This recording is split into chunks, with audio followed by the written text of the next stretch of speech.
Hello students, this is Suryakant and welcome to rapid academy. Students, last class में हम लोगों ने नेट 2018 टू 19 के क्वेश्चंस को करा था, जिसमें से हम लोग क्या क्या कर लिए थे। इसमें से हम लोग मैथमेटिक्स का 25 क्वेश्चन सॉल्व किए थे फर्स्ट पार्ट वीडियो में, और सेकंड पार्ट वीडियो में सामान्य ज्ञान एवं सामान्य विज्ञान जीएस के क्वेश्चंस को किए थे। स्टूडेंट्स, अगर आप वो वीडियो देखे होंगे तो यहाँ पे एक थोड़ी सी मिस्टेक हुई थी। अभी मुझे बाद में ध्यान आया, मुझे लगा था कि यहाँ पे क्या है 28 नंबर क्वेश्चन में कि ये भारत है ना, भारत का प्राचीनतम धर्म को मैंने हिंदू बता दिया। स्टूडेंट, यहाँ पूछा गया झारखंड का प्राचीनतम धर्म, तो थोड़ा सा आप इसको सही कर लेना। झारखंड का प्राचीनतम धर्म क्या है? सरना है। ठीक है, मैं उस वीडियो में पिन कर दूंगा इसका आंसर को कमेंट बॉक्स में, आप जाके देख सकते हैं। ठीक है, तो ये हम लोग सेकंड पार्ट वाला वीडियो में देखे थे, और थर्ड पार्ट में आज जो आप देखने वाले हैं, और इस वीडियो में हम लोग बात करेंगे हिंदी भाषा और साहित्य के, है ना। इसमें से 51 क्वेश्चन से आपका जो क्वेश्चन है वो आपका 75 तक है। ठीक है, इस क्वेश्चन तक हम लोग समझेंगे इस पार्ट में। नेक्स्ट पार्ट में फिर मानसिक योग्यता, और फिर ये आपका 18-19 का वीडियो कंप्लीट हो जाएगा। इसके बाद एक क्वेश्चन और है हमारे पास बताने के लिए आपको, जो इसके बाद हम लोग जो स्टार्ट करेंगे वो होगा आपका, आप इस वीडियो का वेट कीजिएगा, 2017 से 18 का क्वेश्चन बैंक। मैंने इसको भी प्रिंट करवा लिया है, ये भी मैं आपको करवा दूंगा। ठीक है, बाकी आपकी तैयारी कैसी चल रही है, आपने क्या क्या कवर कर लिया है अभी तक, कमेंट करके ज़रूर बताएं। क्या क्या आपने पढ़ लिया है, कौन कौन सा टॉपिक, और किस किस टॉपिक में अभी भी आपको मतलब समझ नहीं आ रहा है या फिर परेशानी हो रही है, आप कमेंट करके ज़रूर बताइएगा। उस टॉपिक का मैं एक वीडियो बना के आप लोग के लिए एक अपलोड कर दूंगा। ठीक है, चलो लेट नहीं करते हैं, ऑलरेडी बहुत टाइम हो गया, अब हम स्टार्ट करते हैं। ठीक है, ओके। देखो स्टूडेंट, यहाँ पे जो क्वेश्चंस है उसमें ये कह रहा है, फर्स्ट क्वेश्चन 51 नंबर पे, सबको साफ साफ दिखाई दे रहा है ना? किसी को क्वालिटी वगैरह में कोई दिक्कत, साउंड में कोई दिक्कत है तो बताएं, और भी किसी तरह का समस्या, दिक्कत, प्रॉब्लम जो भी है आप शेयर कर सकते हैं, कमेंट कर सकते हैं। काफ़ी स्टूडेंट ने मुझे कांटेक्ट भी किया है व्हाट्सएप कॉल पे भी, जो भी उसके डाउट्स है मैंने क्लियर किया है। ठीक है, चलो फर्स्ट क्वेश्चन में कह रहा है कि इनमें से कौन सा शब्द स्त्रीलिंग नहीं है ना? स्त्रीलिंग नहीं है। स्टूडेंट, यहाँ पे ना आप जब भी नहीं वाला क्वेश्चन आए, आप इसको ज़रूर अच्छे से देखिएगा, ध्यान से देखिएगा। कभी कभी हम गलती से क्या कर जाते हैं कि क्वेश्चन को ढंग से पढ़ते नहीं हैं, और जल्दीबाजी के चक्कर में, अच्छा क्या पूछा, कौन सा शब्द स्त्रीलिंग, चलो स्त्रीलिंग कौन सा है, टिक कर दिए, कलम स्त्रीलिंग, अरे शुरू में तो कलम, फिर आगे पढ़े ही नहीं, ऑप्शन भी नहीं पढ़े, है ना। तो यहाँ पे क्या है कि यहाँ पे हम गलतियाँ कर रहे हैं, जो कि आपको उस समय तो नहीं दिखेगा, बाद में जब आपके जब कट ऑफ आएंगे और आपके सिलेक्शन नहीं होगा, तब फिर आपको लगेगा कि अच्छा मैंने यहाँ मिस्टेक करे थे। ठीक है, तो इस टाइप के जो क्वेश्चन हम लोग जो सॉल्व कर रहे हैं, ये क्यों कर रहे हैं? क्योंकि इससे आपको एक अंदाज़ा लग जाएगा कि आपको किस टाइप के एग्जाम में क्वेश्चन पूछे जा सकते हैं, और इसी से मैं जब भी आपको क्वेश्चन बैंक एनालाइज करवाता हूँ, आपको समझाता हूँ, तो इसी में से और किस किस टाइप के क्वेश्चन पूछे जा सकते हैं ये मैं ज़रूर बताता हूँ, ताकि आप उसकी तैयारी कर सको। ठीक है, और कहाँ गलती करना है, कहाँ नहीं करना है, इस वीडियो के बीच में ही, मतलब बताते बताते मैं बीच बीच में बहुत सारी बातें बताता हूँ, इसीलिए आप वीडियो को कंप्लीट देखें, आधा देख के छोड़ मत दें। उस तरह से क्या होगा कि बीच में मैं कोई बात बता रहा हूँ और आपको वहाँ तक पहुँच नहीं पाएगा, तो फिर आपकी वहाँ तक जो मैं इन्फॉर्मेशन आपको देना चाह रहा हूँ वो इन्फॉर्मेशन आप तक पहुँचेगा नहीं। ठीक है, भले ही थोड़ा वीडियो को फास्ट कर लें अगर आपको स्लो लगता हो तो, लेकिन वीडियो को पूरा देखें। ठीक है, चलो यहाँ पे क्या कह रहा है क्वेश्चन, इनमें से कौन सा शब्द स्त्रीलिंग नहीं है। आपको अभी तक मैंने जितने भी हिंदी के क्वेश्चन करवाए हैं, उसमें हर एक क्वेश्चन, हर एक मतलब सेट में आपको इससे स्त्रीलिंग और पुल्लिंग पहचानने के लिए आपको मिला ही मिला है ना। मतलब आपको स्त्रीलिंग और पुल्लिंग पहचानने के लिए अच्छे से आना चाहिए, क्योंकि हर सेट में ऐसा क्वेश्चन ये नेत्रहाट विद्यालय रिपीट करता है, और जो क्वेश्चन रिपीट करता है उस टाइप के क्वेश्चंस को आप ज़रूर करके जाएं। ठीक है, तो आपके भी एग्जाम में स्त्रीलिंग और पुल्लिंग पहचानने के लिए 1 नंबर का क्वेश्चन ज़रूर से ज़रूर आएगा, है ना। शब्द अलग हो सकते हैं, बट ये क्वेश्चंस ऐसे ही पूछेगा, कौन सा शब्द स्त्रीलिंग नहीं है, या फिर यहाँ पूछ सकता है कौन सा शब्द पुल्लिंग है। ठीक है, इस टाइप के क्वेश्चन बनते हैं। अब यहाँ पे कलम, जब भी आपको ना इस तरह के वर्ड आएँ तो आप इसको सेंटेंस बना के अपने आप में सोचना, कलम, कलम से क्या लिखती है, चेहरा सुंदर होता है, या कुछ भी, भाषा प्यारी है ना। दीवार गिर गई, तो यहाँ पे देखो गिर गई प्यारी है, तो चेहरा एक ऐसा वर्ड हमें लग रहा है जो कि पुल्लिंग लग रहा है। तो यहाँ क्वेश्चन क्या है, स्त्रीलिंग नहीं है, तो स्त्रीलिंग नहीं है तो क्या होना चाहिए, पुल्लिंग ही होना चाहिए, तो इसका ऑप्शन बी होगा। ठीक है। नेक्स्ट क्वेश्चन में स्टूडेंट कह रहा है कि इनमें से कौन सा शब्द भाववाचक संज्ञा का उदाहरण नहीं है। ठीक है स्टूडेंट, इनमें से कौन सा शब्द भाववाचक संज्ञा का उदाहरण नहीं है। भाववाचक संज्ञा शब्द का उदाहरण नहीं है। आप देख रहे हैं हर क्वेश्चन में आपको कंफ्यूज किया जा रहा है ना। जहाँ पे भी नहीं वर्ड हो वहाँ आप तुरंत रुक करके देखें कि क्या कह रहा है, भाववाचक संज्ञा का उदाहरण नहीं है। मतलब आपका यहाँ पे देखो, इस क्वेश्चन में मैं भी थोड़ा कंफ्यूज हुआ था कि अच्छाई, पढ़ाई, पागलपन, सुंदर क्या हो सकता है ना। लेकिन ये इस क्वेश्चन में हमारे पास क्वेश्चन सेट नहीं है, मतलब इसका आंसर क्यों नहीं है। तो थोड़ा सा आप भी इसको देखें और मुझे कमेंट करके बताएं। मुझे जो यहाँ पे लग रहा है आंसर सही होना चाहिए, वो लग रहा है कि सुंदर। ठीक है, क्योंकि देखो भाववाचक की बात हो रही है, मतलब जहाँ पे हम किसी की क्या कर रहे हैं, भाववाचक संज्ञा का उदाहरण नहीं है। अच्छाई है ना, अच्छाई, पढ़ाई, पागलपन, ये किसी का भाव पता चल रहा है, लेकिन यहाँ पे सुंदर भाव नहीं लग रहा है ना। भाववाचक संज्ञा किसको बोलते हैं, जहाँ किसी की भाव, अवस्था, गुण, दोष, दया है ना, दशा के बारे में बात कर रहे होते हैं, उसको भाववाचक संज्ञा कहते हैं। तो यहाँ पे मुझे ऐसा लग रहा है कि सुंदर ऑप्शन होना चाहिए, बट आपको अगर अलग लग रहा है तो आप कमेंट करके ज़रूर बताइएगा। ठीक है, चलो नेक्स्ट आपका सज्जन। सज्जन का संधि विच्छेद क्या होगा स्टूडेंट। सज्जन, ऐसे क्वेश्चन सज्जन हो गया, ऐसे क्वेश्चन आ गया आपका, ऐसे क्वेश्चन हमेशा एग्जाम में पूछता है। सज्जन का संधि विच्छेद, संधि विच्छेद शब्द से 1 नंबर के क्वेश्चन आते ही आते हैं। ठीक है, तो एक इम्पॉर्टेंट आपका ये हो गया स्त्रीलिंग वाला, कौन सा शब्द स्त्रीलिंग पुल्लिंग है, और एक संधि विच्छेद करने वाला। तो इसका जो होगा स्टूडेंट वो ऑप्शन सी होगा, सत्य जोड़ जन है ना। सत्य जोड़ जन सज्जन का क्या है, संधि विच्छेद है। अब देखो फिर से यहाँ पे क्वेश्चन आ गया, इनमें से कौन सा शब्द पुल्लिंग नहीं है। अभी मैंने आपको बोला था कि स्त्रीलिंग और पुल्लिंग से क्वेश्चन आता है, फिर यहाँ से देखें फिर से आपको दे दिया कौन सा शब्द पुल्लिंग नहीं है। नहीं है बोल रहा है, मतलब ये स्त्रीलिंग होना चाहिए। तो इसमें कौन सा होगा, ऑप्शन बी होगा, वजह है ना। वजह क्या होगा, स्त्रीलिंग, बाकी जो शब्द है स्टूडेंट वो पुल्लिंग शब्द है। ठीक है, चलो नेक्स्ट क्वेश्चन पे आते हैं 55 नंबर पे। इनमें से कौन सा शब्द रात्रि का पर्यायवाची शब्द है। रात्रि का पर्यायवाची शब्द है ना, यहाँ पे पूछा जा रहा है रात्रि का पर्यायवाची। तो रात्रि का पर्यायवाची क्या क्या होता है ये तो आपका पता होना चाहिए। रात्रि का पर्यायवाची स्टूडेंट क्या क्या होता है, पर्यायवाची शब्द भी अब अच्छे से करके जाना। रात्रि का पर्यायवाची बताइए कमेंट करके, रैन और रजनी बताइए, निशा, यामिनी, तमी, निशी,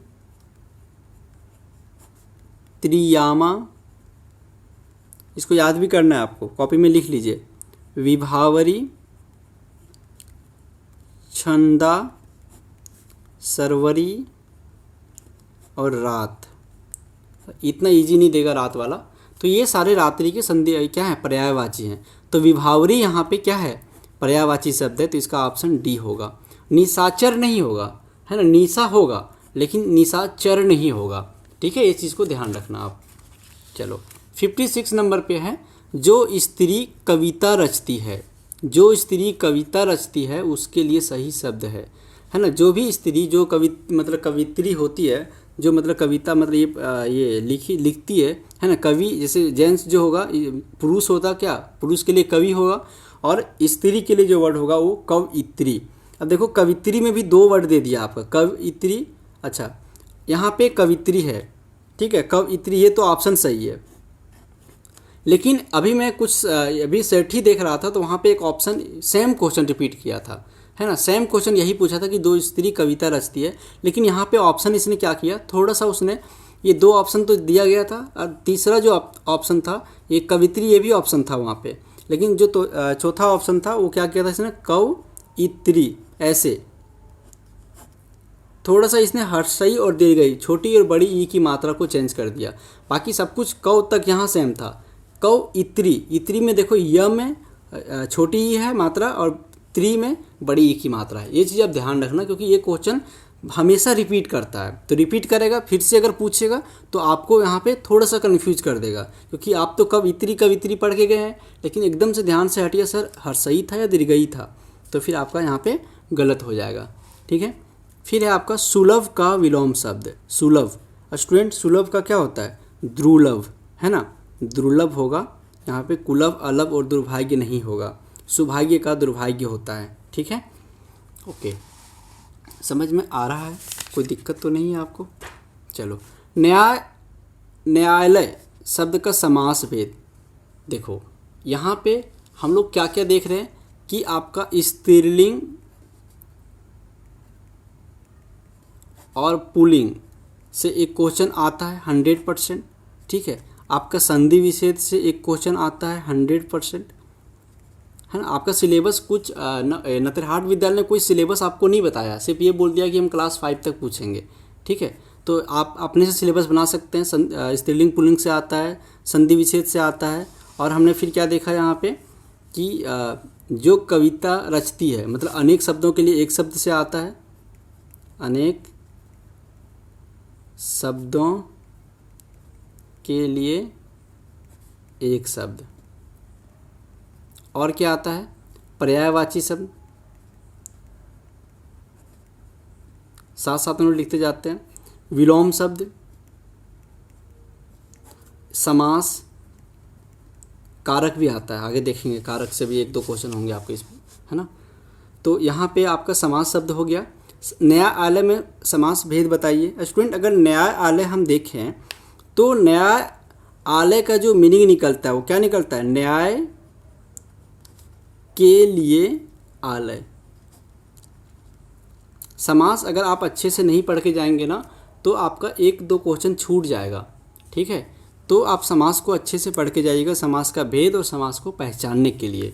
ठीक, कॉपी में आप बगल में लिख लीजिए कि हमको समास कंप्लीट करना है, क्योंकि बिना समास का आपका 1-2 क्वेश्चन छूटना ही छूटना है। तुक्का मत मार के आइएगा, गलत भी हो सकता है आपका, लेकिन नेगेटिव मार्किंग नहीं है तो कोई क्वेश्चन छोड़ के भी मत आइएगा, कुछ ना कुछ लिख के आइएगा। ठीक है, न्यायालय हुआ जी। आप अब देखो आप यहाँ पे क्या देखते हैं, न्यायालय जो है वो यहाँ पे लग रहा है तत्पुरुष समास है। तत्पुरुष समास किसको बोलेंगे सर? जिस समाज में उत्तर पद, है ना, उत्तर पद जो है के अर्थ की प्रधानता हो, उत्तर पद के अर्थ की प्रधानता हो तथा पूर्व पद पहले वाला में द्वितीय से सप्तमी विभक्ति हो, द्वितीय, तृतीय, चतुर्थी, पंचमी, सप्तमी, है ना, ये सारे विभक्ति हो।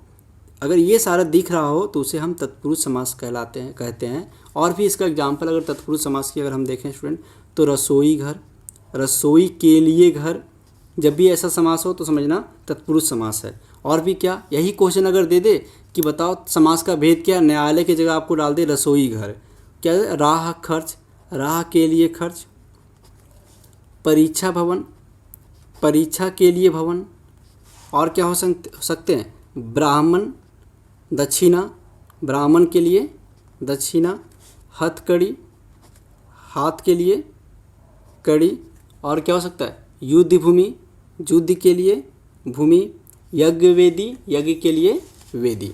तो यहाँ पे ऐसे जो होते हैं, मतलब जो इस टाइप के हो, रसोई के लिए, जहाँ पे के लिए आ जाए मतलब आप समझना कि वो तत्पुरुष समास है।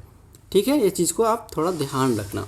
चलो 58 क्वेश्चन हो गए, ऑलमोस्ट हम लोग 10 मिनट क्रॉस कर चुके हैं। पैसेंस आपका बहुत अच्छा है स्टूडेंट, अगर आप इतने पैसेंस से वीडियो को देख रहे हैं दैट मीन आपका पक्का नतरहाट विद्यालय में एडमिशन होगा, क्योंकि इतना डेडिकेशन के साथ अगर आप परीक्षा की तैयारी कर रहे हैं तो 100% आपको सीट मिलना ही चाहिए। ठीक है, चलो निम्नलिखित में से कौन सा युग्म सही नहीं है? युग्म, कौन सा युग्म सही नहीं है? अब देखो सबसे पहले युग्म देखते हैं, सुगम, दुर्गम सही नहीं है। पता है इस टाइप के क्वेश्चन आपको बहुत कंफ्यूज करता है, नहीं वाला वर्ड आपको बहुत ज़्यादा पूछता है। अभी हमने 2 क्वेश्चन वहाँ पे भी देखा, यहाँ पे भी देखो कौन सा शब्द स्त्रीलिंग नहीं है। कितने सारे क्वेश्चन नहीं से पूछ रहे हैं, तो नहीं वाला वर्ड आप जरूर देख के अच्छे से मतलब क्वेश्चन को कीजिएगा, क्योंकि ये क्वेश्चन बहुत आसान भी होते हैं, क्योंकि नहीं है मतलब 3 सही होगा 1 गलत होगा। सुगम दुर्गम सर ये सही है। संधि विग्रह, संधि का जो सुगम का उल्टा दुर्गम हो गया, संधि का विग्रह हो जाएगा। मिलन संजोग ये थोड़ा सा ये लग रहा है उल्टा, परतंत्र स्वतंत्र ये भी सही है। तो ऐसे क्वेश्चन बड़ा आसान से आपका सॉल्व हो जाएगा, देखने में आपका डिफिकल्ट लग रहे हैं लेकिन ये क्वेश्चन क्या होता है 3 सही और 1 गलत होता है, तो थोड़ा थोड़ा यहाँ पे एक आइडिया पता चल जाता है। और नेगेटिव मार्किंग नहीं है तो फिर आप एक भी क्वेश्चन को छोड़ना भी नहीं है, सारे क्वेश्चन को टिक करना, चाहे गलत हो चाहे सही हो, ठीक है। अब है मिलन संजोग। मिलन संजोग स्टूडेंट, मिलन का जो ऑपोजिट वर्ड होता है वो होता है विछोह। विछोह भी होता है, विच्छेद भी होता है, और क्या होता है, वियोग भी होता है, और विरह भी होता है। ये सारे अगर वर्ड होता है इसके साथ, मिलन वियोग या मिलन विरह, मिलन विच्छेद, मिलन विछोह, तो ये सही होता। लेकिन यहाँ पे एक आपको गलत ऑप्शन देना था तो इसने गलत ऑप्शन आपको बिल्कुल कंफ्यूज करने के लिए दिया है, ठीक है। फिर है आपका 60 नंबर में, निम्नलिखित में से कौन सा वाक्य अशुद्ध है। अशुद्ध, सारे क्वेश्चन में ऐसे क्वेश्चन पूछ रहे हैं आपको अशुद्ध, शुद्ध नहीं डायरेक्ट पूछ रहे हैं। आप देख रहे हैं नेतरहाट विद्यालय कितना चालाकी कर रहा है, आपसे ये नहीं पूछ रहा है कि मतलब कि बताओ शुद्ध वाक्य कौन सा है, आपसे वो उल्टा घुमा के पूछ रहा है, कंफ्यूज कर रहा है आपको। तो आपको कंफ्यूज नहीं होना है, ठीक है। निम्नलिखित में से कौन सा वाक्य अशुद्ध है। अशुद्ध मतलब गलत है, ठीक है। मेरी किताब अच्छी है, ये तो लग रहा है कि सही होगा। भगवान के अनेकों नाम है। स्टूडेंट, भगवान के अनेकों नाम नहीं, भगवान के अनेक नाम हैं। मेरे अनुसार तो यही लग रहा है, क्योंकि शुद्ध वाक्य में थोड़ी सी कन्फ्यूजन होती है। तो आप इसका बताएं कमेंट बॉक्स में कि आपको कौन सा आंसर लग रहा है। यहाँ पे मेरे अकॉर्डिंग कि भगवान के अनेक नाम होना चाहिए, अनेकों नाम नहीं, अनेक नाम हैं। अनेकों वर्ड मैंने कहीं पढ़ा नहीं है, ठीक है। अपनी आदत सुधारो, किताब पढ़ी जानी चाहिए, ये सारे सही लग रहे हैं, ठीक है। नेक्स्ट क्वेश्चन है स्टूडेंट आपके पास 61, और 61 में कह रहा है कि क्या कह रहा है, पढ़िए। निम्नलिखित में से कौन सा शब्द सही वर्तनी वाला है, मतलब सही, ये सही क्वेश्चन पूछा है, सही वर्तनी वाला। तो सही वाला वर्तनी यहाँ पे क्या कह रहा है क्वेश्चन, सही वर्तनी, निम्नलिखित में से कौन सा शब्द सही वर्तनी वाला है ना। तो यहाँ पे आपका जो है वो क्या लग रहा है सही, स्वराज्य, स्वराज्य होना चाहिए, स्वराज्य होना चाहिए, यहाँ पे स्वराज्य है, तो ये भी आपका गलत है। फिर आशीर्वाद, आशीर्वाद कैसे होते हैं, आशीर्वाद मैंने पहले ही बोला था ना कि आशीर्वाद आप से एक क्वेश्चन आता ही आता है। आशीर्वाद हमेशा रिपीट करता है, आपको किसी भी तरीके से रिपीट करे लेकिन रिपीट करेगा। देखिए उज्ज्वल, यहाँ पे उज्ज्वल सही लग रहा है। मिठाइयाँ में आपका मिठाइयाँ जो है वो हर सही होगा, मिठाइयाँ, ठीक है, ये हर सही होगा। यहाँ पे ये दीर्घई दे रखा है तो ये भी ऑप्शन आपका नहीं होगा, ये भी नहीं होगा, ये भी नहीं होगा, तो आपका ऑप्शन क्या होगा, ऑप्शन सी होगा, ठीक है। चलिए नेक्स्ट क्वेश्चन कीजिए फटाफट, स्क्रीन में आपको दिख रहा है, वीडियो को पॉज करके कीजिए। हो गया। क्या कह रहा है, निम्नलिखित में से कौन सा शब्द स्त्रीलिंग नहीं है। स्त्रीलिंग नहीं पूछ रहा है ना, मतलब स्त्रीलिंग नहीं तो पुल्लिंग होना चाहिए ना, तो स्त्रीलिंग कौन सा नहीं है यहाँ पे बताइए। शताब्दी, अच्छा शताब्दी तो ऑप्शन यहाँ नीचे आ गया में, क्या होंगे 62 में, गलती, पानी, गाड़ी या फिर गाली। स्त्रीलिंग नहीं है, गलती हुई, सर गलती हो जाती है, तो ये आपका स्त्रीलिंग है, तो ये ऑप्शन नहीं होगा। पानी पीता हूँ, मैं पानी पीती हूँ नहीं, पीता हूँ, ये स्त्रीलिंग वर्ड है, क्या है, सॉरी ये पुल्लिंग है, मैं पानी पीता हूँ। गाड़ी चलती है, गाली देती है, गाली, तो ये सारा आपका पानी इसका आंसर होगा, ठीक है। नेक्स्ट क्वेश्चन नंबर 63, निम्नलिखित में से कौन सा शब्द अशुद्ध है, मतलब गलत है। शताब्दी, शताब्दी तो सही है स्टूडेंट, श्रीमती भी सही है। पूछताछ, देखो कितना आपको ना इतना कंफ्यूज करके दिया। पूछताछ में पू जो होगा वो बड़ी ऊ होगा, फिर छ ताज, पूछताछ। आपको बहुत मतलब छोटी छोटी वर्तनी, आपको लैंग्वेज प्रॉब्लम, बहुत आपको छोटी छोटी चीज़ों को पढ़ के जाना पड़ेगा, तब जा कर के आपका ऐसे क्वेश्चंस आते हैं, ठीक है। तो अभी हम लोग यहाँ पे सिलेबस में क्या देखें कि ये समास से क्वेश्चन देता है, फिर हमने देखा कि ये ऑपोजिट विलोम शब्द इसी में आ गया, ये सारे इसको विलोम शब्द ही बोलेंगे। फिर अशुद्ध करने के लिए भी हमने लिख ही लिया है कि शुद्ध शब्द यहाँ पे लिख लेते हैं ऑप्शन शुद्ध, एक सिलेबस बनते जा रहा है हमारा, शुद्धि करना, ठीक है। फिर सही वर्तनी वही हो गया, स्त्रीलिंग वाला वही क्वेश्चन हो गया, मतलब इतना ही सिलेबस अभी तक दिख रहा है हमें। अब ये आपको भी दिख गया कि शुद्ध आपका पूछताछ है। अब है मुहावरा, मुहावरे से भी क्वेश्चन आते हैं। क्वेश्चन आपका यहाँ पे मुहावरे से आपको ये आप तो सब्जेक्टिव भी क्वेश्चन लेंगे ना, एग्जाम लेंगे ये सब्जेक्टिव, तो आपसे वो एक मुहावरा दे देगा, बोलेगा मुहावरा का अर्थ लिखकर उसको वाक्य में प्रयोग करें, ऐसे क्वेश्चन देंगे आपको। तो यहाँ पे हाथ मलना, हाथ मलना का क्या मतलब होता है स्टूडेंट, बताइए कमेंट करके। हाथ मलना का मतलब होता है पछताना या फिर पश्चाताप करना, ठीक है, या फिर पछताना भी होता है ना। अब यहाँ इससे हाथ मलने से एक आप वाक्य बना करके मुझे कमेंट करके बताइएगा, हाथ मलना का मतलब वाक्य में आपको प्रयोग करने के लिए अगर क्वेश्चन दे दे तो फिर आप कैसे प्रयोग करेंगे, कौन सा वाक्य बनाएंगे। आप लोग कमेंट नहीं करते हैं, बस वीडियो को देख लेते हैं, इससे पता नहीं चलता कि आप कितने लोग मेरे वीडियो को देख रहे हैं और कितने मतलब आपको सपोर्ट मिल पा रहा है। बस देख लेते हैं और साइलेंट ले लेते हैं, सर को पता चल जाएगा मैं भी सर का वीडियो देख रहा हूँ। अरे ऐसा नहीं है भाई, खुशी होती है मुझे कि अगर आप लोग कमेंट करते हैं तो, ठीक है। लघु का विलोम शब्द आ गया, विलोम शब्द से मैंने बोला था विलोम शब्द भी आते हैं, देखो एक बार आ गया क्वेश्चन, दूसरा तीसरा क्वेश्चन इसी मतलब इतने में ही आ गया, है ना। तो लघु का विलोम शब्द क्या है स्टूडेंट, यहाँ पे लघु का जो विलोम शब्द होता है वो होता है गुरु। क्या क्या होता है, लघु का गुरु या फिर जेठ और दीर्घ। तो यहाँ पे आपको गुरु तो आपने कभी सोचा भी नहीं हो कि लघु का गुरु भी हो सकता है ना। गुरु को आप अच्छे से देख लीजिएगा, लघु मत का विलोम शब्द गुरु होता है उल्टा, या फिर जेठ ऑप्शन होता तो जेठ होता, दीर्घ ऑप्शन होता तो दीर्घ होता। लघु का विशाल और विरत और बड़ा नहीं होगा, लघु एक छोटा वर्ड है, तो लघु के लिए क्या हम गुरु वर्ड यूज करेंगे, ठीक है। फिर से आ गया मुहावरे, यहीं पे एक ही पेज में आपको 2 मुहावरे आ गए हैं। अब देख रहे हैं यहाँ पे कह रहा है नाच ना जाने आंगन टेढ़ा का अर्थ क्या होगा। नाच ना जाने आंगन टेढ़ा का अर्थ क्या होता है स्टूडेंट, बताइए कमेंट करके फटाफट, क्या ऑप्शन सही होगा। काम ना आने पर बहाना बनाना, लेकिन ये चीज़ तो ऑप्शन है नहीं बहाना करने का, है ना। यहाँ पे क्या होगा, अपनी गलती के लिए दूसरे को दोष देना, आप दूसरे को गलती दे रहे हैं। नाच ना जाने आंगन टेढ़, आपको नाच आता नहीं, आप बोलोगे आंगन ही खराब है आपका, तो मैं डांस कैसे करूँगा, है ना। तो ये अर्थ आपका मैक्सिमम जो मुहावरे होते हैं वो अगर आप क्वेश्चंस को आप रिपीट करके अच्छे से पढ़िएगा तो आपको वहीं पे आंसर पता चल जाएगा कि क्या आंसर है, ठीक है। कोई आ रहा है, इस वाक्य को रेखांकित कीजिए। देखिए आगे यहाँ पे सर्वनाम है ना, तो संज्ञा सर्वनाम से भी क्वेश्चन आता है, संज्ञा सर्वनाम। कोई आ रहा है, कोई मतलब स्टूडेंट जो यहाँ पे कोई है वो सर्वनाम भी 2 प्रकार का होता है, एक निश्चित एक अनिश्चित।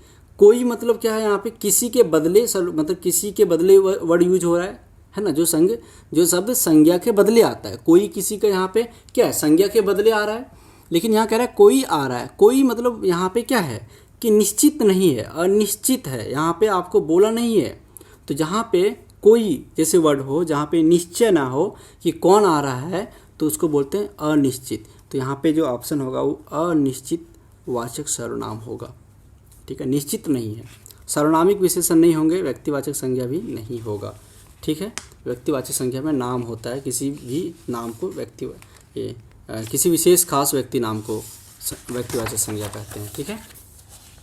क्लियर है। अब है नेक्स्ट स्टूडेंट, नेक्स्ट क्वेश्चन आपके स्क्रीन में, इनमें से शुद्ध वाक्य को चुनिए। शुद्ध वाक्य, राधा ने संतरे खाई, मुझे पढ़ना नहीं आता। शुद्ध वाक्य, सिंपल सा क्वेश्चन पूछा है, राधा ने संतरा खाई होना चाहिए, तो ये भी नहीं होगा।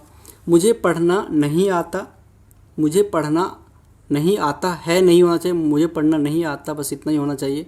उसने झूठ बोला, मेरे अनुसार तो यही लग रहा है कि उसने झूठ बोला, यही एक शुद्ध है। बाकी गोपी ने कृष्ण को देखा होगा, तो ये ऑप्शन आपका गलत होगा। तो आप कमेंट करके बताइएगा कि आपका कौन सा ऑप्शन आपके अनुसार से सही है, क्योंकि शुद्ध वाक्य वाला मैंने पहले बताया है कि आप ही को बताना पड़ेगा, है ना, क्योंकि आप हमसे तेज हैं। तो यहाँ पे शुद्ध करना से एक और क्वेश्चन आ गया, है ना। हमारा सिलेबस जो बन रहा है काफ़ी सही बन रहा है, बस इतने में ही क्वेश्चन रिपीट कर रहा है ना। आप पूछ रहे थे कमेंट करके सर बताइए सिलेबस क्या क्या होगा, तो सिलेबस देखिए आपके सामने मैं सिलेबस बना दे रहा हूँ। मैं अपने नेतरहाट विद्यालय ने सिलेबस को अपलोड नहीं किया, उसने बस इतना ही बोला है कि 5 तक का ही क्वेश्चन पूछेंगे, लेकिन ये 5 तक का नहीं है, काफ़ी उससे आगे सिलेबस है। ठीक है, अब कह रहा है कि इनमें गलत परिभाषा चुनिए। क्या है? वर्ण उस मूलध्वनि को कहते हैं जिसमें खंड या टुकड़े नहीं हो सकते हैं। ये आपका सही है, लेकिन आपको क्या बोला? गलत परिभाषा चूज करना है। ठीक है, जिस क्रिया के साथ कर्म ना हो या कर्म के रहने की संभावना ना हो उसे सकर्मक क्रिया कहते हैं। ये भी यहीं पे गलत हो गया स्टूडेंट। मतलब जब भी सकर्मक क्रिया होती है तो सकर्मक क्रिया में आपका क्रिया और कर्म और कर्ता ये तीनों होना चाहिए। ठीक है, सकर्मक क्रिया में हमेशा क्या होना चाहिए? क्रिया, कर्म और कर्ता जब तीनों होगा उसको हम सकर्मक क्रिया कहते हैं। तो क्रिया को भी आप पढ़ लें तो यहाँ पे क्या देखें आप? संज्ञा, सर्वनाम, विशेषण, क्रिया, आपका पार्ट्स ऑफ स्पीच में से भी क्वेश्चंस आते हैं। ठीक है, चलो ये आपका क्रिया से आ गया। फिर है मोहन ने सोहन के लिए पुस्तक खरीदी। कारक आ गया ना, कारक बहुत इंपॉर्टेंट है। कारक हमेशा क्वेश्चन देता है, 2-3 क्वेश्चन देता है, तो कारक आ गया यहाँ पे। मोहन ने सोहन के लिए, स्टूडेंट ये जो आंसर होगा वो क्या होगा? संप्रदान कारक होगा। क्यों भाई? जब भी जिसके लिए क्रिया की जाती है ना, या कर्ता द्वारा किसी को कुछ दिया जाए या किसी के लिए कुछ किया जाए, है ना, उसे संप्रदान कारक कहते हैं। तो किसी के लिए क्या किया जा रहा है यहाँ पे? मोहन ने सोहन के लिए क्या कर रहा है? किताब खरीद रहा है। जहाँ पे किसी को कुछ दिया जाए या किसी के लिए कुछ किया जाए, ऐसे को हम क्या बोलते हैं? संप्रदान कारक बोलते हैं, जब भी यहाँ पे के लिए वर्ड होगा। ठीक है, और भी इसका क्या मतलब? मोहन ने सोहन के लिए किताब खरीदी, पुस्तक खरीदी। और संप्रदान कारक का क्या क्या उदाहरण होगा? मैं बच्चों के लिए वीडियो लाया हूँ, मैं बच्चों के लिए वीडियो बना रहा हूँ, मैं आप लोगों के लिए क्या कर रहा हूँ? मेहनत कर रहा हूँ। तो यहाँ पे आपके लिए मैं कर रहा हूँ, ऐसे याद रखना, मैं आपके लिए ये कर रहा हूँ, मैं किसी के लिए कुछ दे रहा हूँ या किसी के लिए कुछ कर रहा हूँ, तो यहाँ पे संप्रदान कारक होगा। डॉक्टर ने मरीजों को दवा दी। डॉक्टर ने किसको दी? मरीजों को। यहाँ पे किसी को दिया जा रहा है, तो ऐसे जो सेंटेंस होंगे, ऐसे जो वाक्य होंगे, वो आपका संप्रदान कारक में होंगे। ठीक है, क्लियर है आपको? अब है मेरा देश महान है। इस पद में रेखांकित शब्द क्या है? मेरा देश महान है। स्टूडेंट यहाँ पे देखिएगा कि आपका जो देश है यहाँ पे वो संज्ञा है ना, और आप देश का गुण बता रहा है। क्या बता रहा है? देश का गुण बता रहा है, तो ये गुणवाचक क्या होगा? विशेषण, है ना। यहाँ पे मेरा देश महान है, हम अपने देश के बारे में, मेरा मतलब यहाँ पे क्या है? सर्वनाम है। तो यहाँ पे क्या कह रहा है? मेरा देश महान है, मतलब मेरे देश के बारे में बात हो रही है और देश की हमें विशेषता बता रही है, देश की गुण बता रही है, तो यहाँ पे गुणवाचक विशेषण होगा। लेकिन ऑप्शन जो आपका है वो संज्ञा, सर्वनाम, विशेषण, क्रिया विशेषण, तो आपका केवल विशेषण आंसर होगा। ठीक है, विशेषण का एक प्रकार है गुणवाचक विशेषण। ठीक है, जो व्याकरण का अच्छा ज्ञाता हो, है ना, जिसके पास व्याकरण की अच्छी नॉलेज होती है, उसके लिए क्या वर्ड यूज करते हैं? व्याकरण, ये वर्ड यूज करेंगे। ठीक है, आपका यहाँ पे भी क्या हो गया? अनेक शब्दों के लिए एक शब्द आ गया, ये भी क्वेश्चन पूछ लिया। ठीक है, यहाँ पे विशेषण से आ गया, है ना। देख रहे हैं सिलेबस लिमिट ही है, बहुत बड़ा सिलेबस नहीं है। आपको नॉलेज नहीं होने के कारण से आप क्या करते हैं? बहुत सारा चीज़ पढ़ लेते हैं, और बहुत सारा चीज़ पढ़ने के बाद पता चलता है कि वो एग्ज़ाम में आया ही नहीं। आप टाइम को वेस्ट कर रहे हैं। स्टूडेंट कम ही पढ़ें, लेकिन अच्छे से पढ़ें, क्वालिटी पढ़ें, है ना। अब देखिएगा कि मतलब मोटी मोटी बुक को आप पढ़ लीजिएगा, पता चलेगा वहाँ से आया ही नहीं। क्वेश्चन बैंक को देखिए ना, लास्ट 5 ईयर का, वहीं से भी पता चल जाएगा आपको कैसे कैसे क्वेश्चन करते हैं। आप मेरे सारे वीडियो देख लीजिए, आपको 50% क्वेश्चन सही हो करके आइएगा, मैं चैलेंज करता हूँ आपको, क्योंकि सिर्फ क्वेश्चन बैंक से ही सारा पता चल जा रहा है। और जो मैं आपको बीच बीच में बोलता हूँ कि आप ये कर लेना, आप ये कर लेना, आप ये कर लेना, आप ज़रूर कर लेना। उसके बाद अगर नहीं आएगा ना, तो आप मुझे एग्ज़ाम के बाद बताइएगा सर आपसे नहीं आया, है ना। फिर क्या है? गर्दन पर सवार होना, मुहावरे का अर्थ आ गया। मुहावरा का अर्थ देख रहे हैं, क्वेश्चन लिमिट ही है स्टूडेंट। यहाँ पे आप लिमिट जो सिलेबस है बहुत बड़ा नहीं है, छोटा सिलेबस ही है, लेकिन आपको लग रहा है कि बहुत बड़ा है। गर्दन पर सवार होना मुहावरे का अर्थ क्या है? गर्दन का सवार होना मुहावरे का अर्थ क्या होता है बताइए? पीछा ना छोड़ना।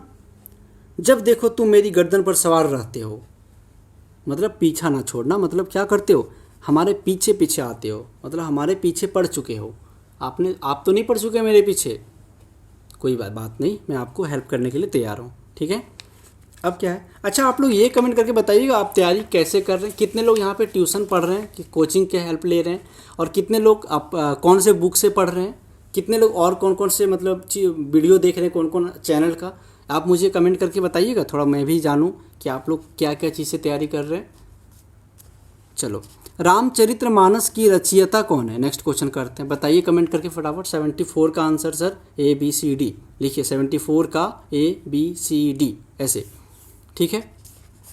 अब यहाँ पे रामचरितमानस का रचयिता, स्टूडेंट रामचरितमानस की अगर हम बात करें, है ना, तो रामचरितमानस जो धर्म है वो हिंदू धर्म का है, ठीक है, हिंदू धर्म है। इसकी जो लेखक है, मतलब इसकी रचयिता जो है स्टूडेंट, वो है तुलसीदास।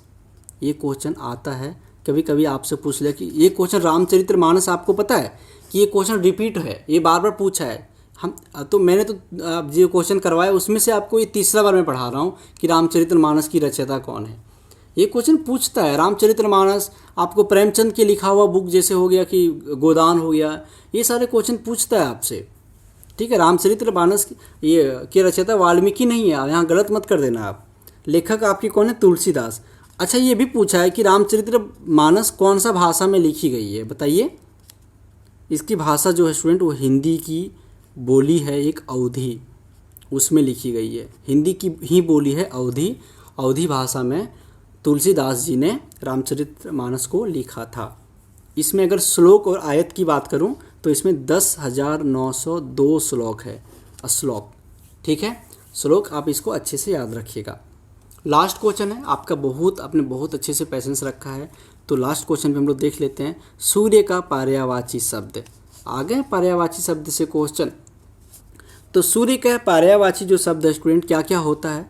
सूर्य का पर्यायवाची शब्द होता है रवि, सूरज, दिनकर, प्रभाकर, दिवाकर, भास्कर, सविता, भानु, दिनेश,